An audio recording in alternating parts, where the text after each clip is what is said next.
Just because the 2025 NFL Draft is over doesn't mean the content stops. Welcome into Saints Now by Chat Sports. My name is Trizzy Trace Girouard. First of all, I want to say thank you to everyone who tuned in and supported us throughout the last 3 days of the 2025 NFL Draft. We're back here on the studio on Sunday morning, bright and early, me and Loco Lopez. We got to tell you about the 2025 undrafted free agency class, but we are live for almost 20 hours. We gained almost 1,000 subscribers over the last few days, so just got to say thank you so much. And without further ado, let's quickly recap the draft class, and then we'll dive into a little bit of information on each undrafted free agent.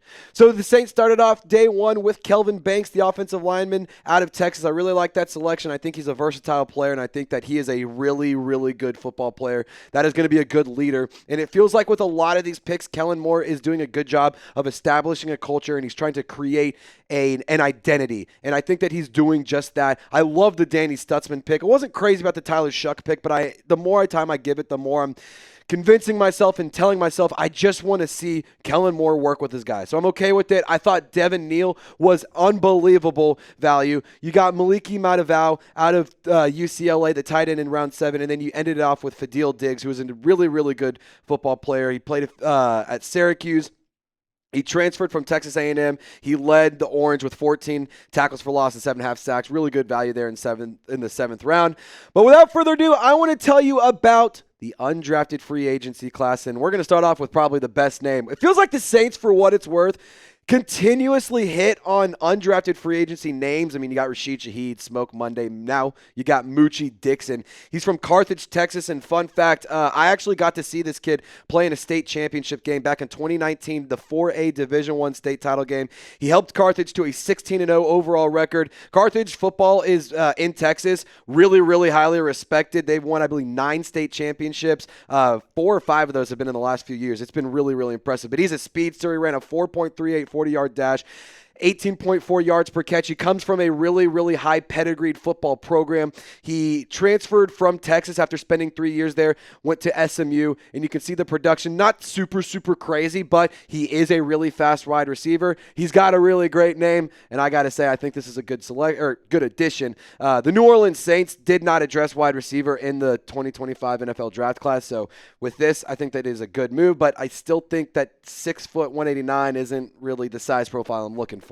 And unfortunately, with Chris Tyree, you don't get that either. I'm not going to take that away from him or take away anything from his talents, but still not the size that I'm looking for. He is, however, a very high-end athlete, had a 9.52 relative athletic score after running a 4.39 40-yard dash.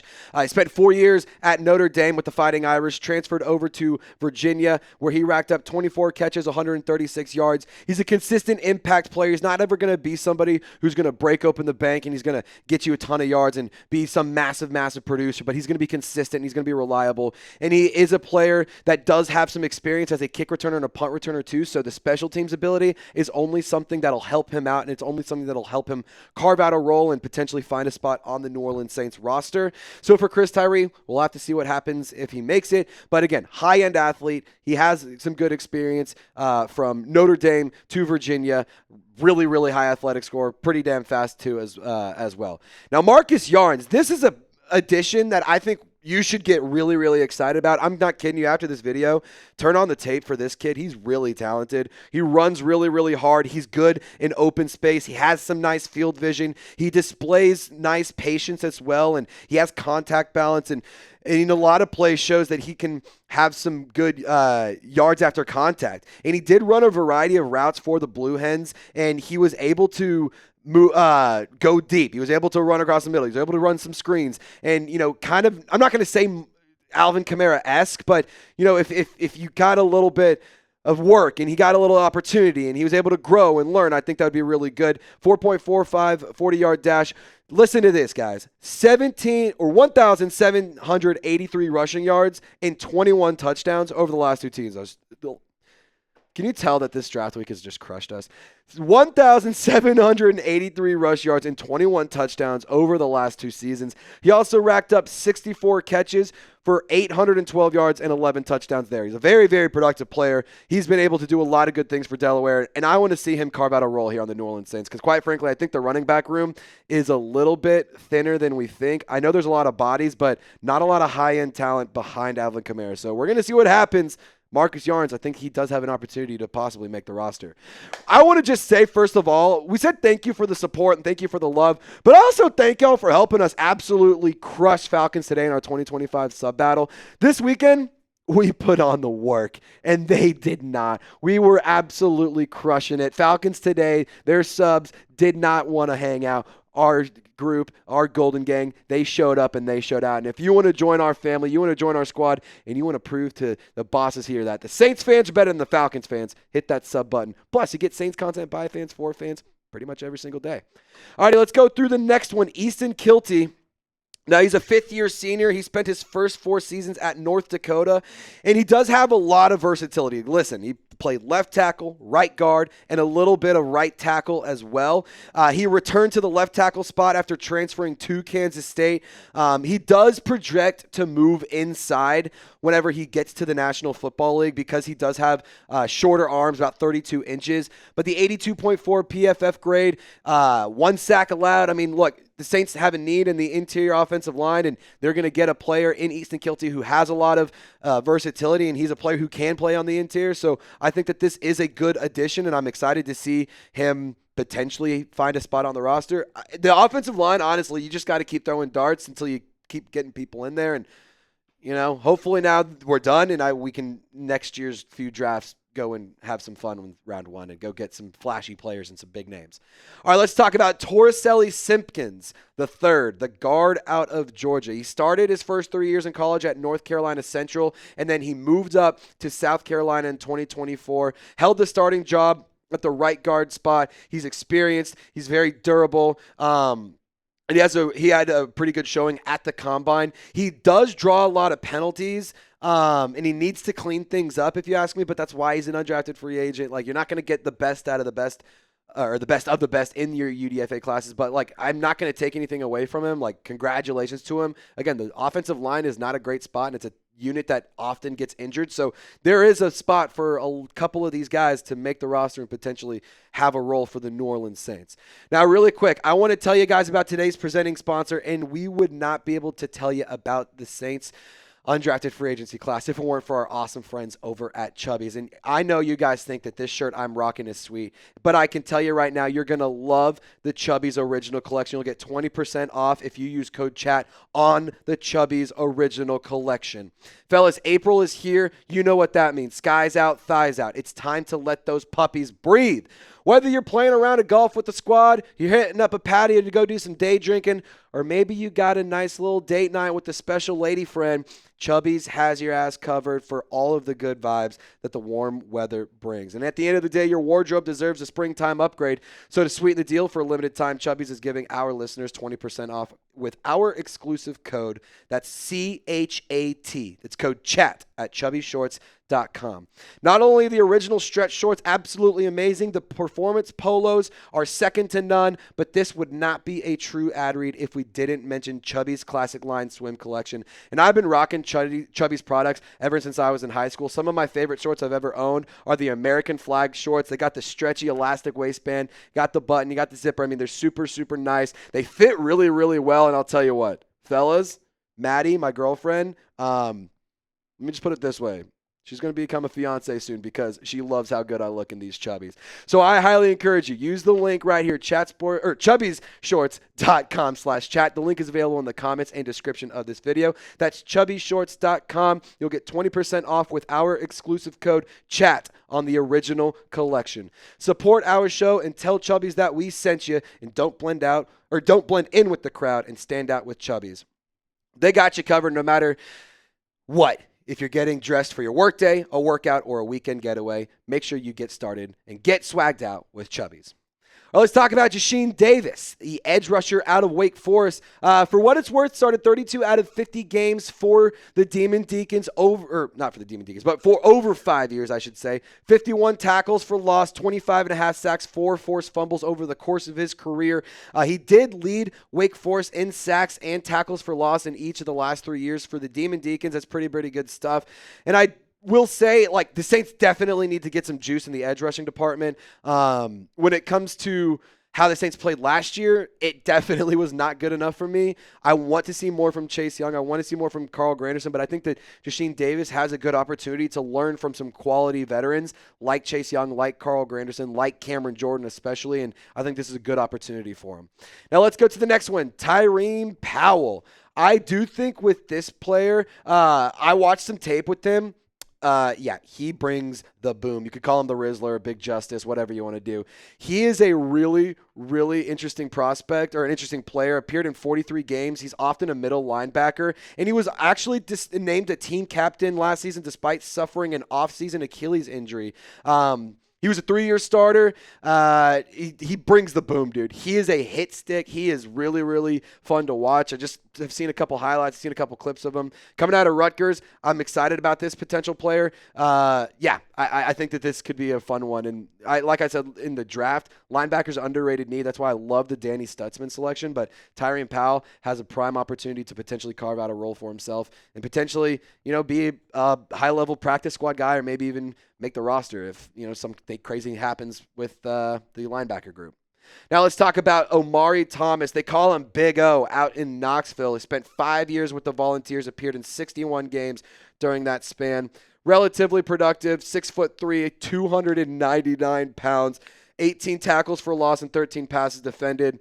The Saints have a lot of depth at the defensive line now, especially after this draft class and this UDFA class. With Omari Thomas, 23 tackles, I think that's a player that you could see potentially have a good spot in this new system behind Brandon Staley, and with Bo Davis being the defensive line coach. Omari Thomas, Big O, that's what they call him. Big dude. I'm excited to see if he could potentially make the roster. I mean, Saints had a bad problem against the run last year, and they are clearly trying to do everything in their power to make sure that that is not an issue this year. Next one is going to be Dallas Bonham. He is signing with the Saints. He is a cornerback out of South Dakota State. Occasionally covered with this. He occasionally covered the slot, but mostly lined up outside. He has good size, 6'5", 195 pounds, 32-inch arms. He's still intercepted a dozen passes in 5 years at South Dakota State, so that's pretty good stuff right there. Cornerback, we've seen it time and time again. The Saints have really loved to operate with multiple starting quarterbacks at multiple depth levels. So not just the starters, but the backups and the third stringers can all at some point be capable starters, and I think this could be a player that maybe could be in that category as well. Let's talk about Elliot Davison. He was signed as well, 58 tackles, safety out of UTSA from Tyler, Texas, 5'11", 189 pounds. With Elliot Davison, he just taking a look at some of my notes, spent the last 2 years at UTSA, transferred from Incarnate Ward. Also logged over 500 snaps on special teams, so that's pretty good stuff. The fact that he does have a lot of special team experience is pretty nice, but he may need to carve out that might be the path to the roster for him, considering the size and considering now the depth at the safety position. I mean, yeah, Justin Reid, Tyrann Mathieu, Jordan Howden. You drafted Jonas Sanker. You have JT Gray as well. You got Elliot Davison. So this one's going to be a hard one for him to make the roster, but still, nonetheless, congratulations to him, and maybe this is a player that ends up making it. Now let's talk about the last one. An interesting addition here, James Burnip. He is an Aussie punter from Alabama. And what's really interesting about him is his career at Alabama was really impressive. Averaged 45.5 yards per punt and booted a 67-yard punt as a career high during his redshirt junior season. 4.29 seconds hang time, third among qualifying punters. He has a really good leg, and he can control the football really well. Our draft expert, Tom Downey, had him ranked as the #1 punter. So Matt Hayball is going to have some competition. He was, in my opinion, solid, but was inconsistent, especially down the stretch of the season. I go back to seeing Darren Rizzi blow up on him at the Giants game and whatnot. But look, that's 3 years in a row that an Aussie punter has been signed as an undrafted free agent. You had Lou Headley out of Miami, the guy with all the tattoos. I lied. You guys know me. I loved Lou Headley. I thought he was awesome, but not the best punter in the whole wide world. And then you had Matt Hayball, and then now you got James Burnip. So maybe he can make the roster. We'll see what happens. We've had 2 punters in 2 years. Can we make it 3 in 3 years? Who knows? Who is your favorite UDFA the Saints signed? Mine has got to probably be Moochie Dixon. 1, because he's from Texas. 2, I got to see him play in a high school football game that I was at. And 3, got an awesome name. Honorable mention, though, Marcus Yarns. I'm really, really excited about him to potentially make the roster. Now, a couple names to keep an eye out for. Rookie minicamp invites. Chris Carpenter, the wide receiver out of UTSA, ran a 4.44 40-yard dash. Not super duper productive. However, 5'11", 160 pounds. Still not the size profile I'm looking for, but he is getting a rookie minicamp invite, so hopefully he can make the most of it. And this one's really interesting. The Saints are inviting Hunter Deckers for a rookie minicamp invite too. And if you don't remember, Hunter Deckers threw for over 3,000 yards back in 2022, and this is not a typo. He hasn't played since 2022. He has a lot of tools. He showed flashes, and the only reason he hasn't played is because he got caught up in a gambling scandal. And sure, it's not great. It's intriguing nonetheless. It's, certainly interesting. I think that this could potentially be some competition for your practice squad guy instead of like in my head, I'm thinking Derek Carr's out. You got Tyler Shough, Spencer Rattler, Jake Haener, Hunter Deckers, Ben DiNucci. I think this is your guy to potentially compete to be your practice squad quarterback. Who knows? We'll see what happens. But all in all, you guys have been so supportive throughout the weekend. You guys have been amazing. We're back here bright and early Sunday morning. I am exhausted. I am dead. We were live longer this weekend than Lopez and I slept combined, which is pretty wild to say out loud. If you guys want to get some more content after this one, check out our draft grades video, New Orleans Saints 2025 draft picks. We went through every single pick. I gave you a little bit of analysis, and then I also gave you my grade and then graded the entire thing. Want to say thank you so much to Lopez. This was his first draft for us here at Chat Sports. He absolutely crushed it. I want to say thank you to you guys for supporting us. And I also want to encourage you, if you haven't already, to subscribe to the channel.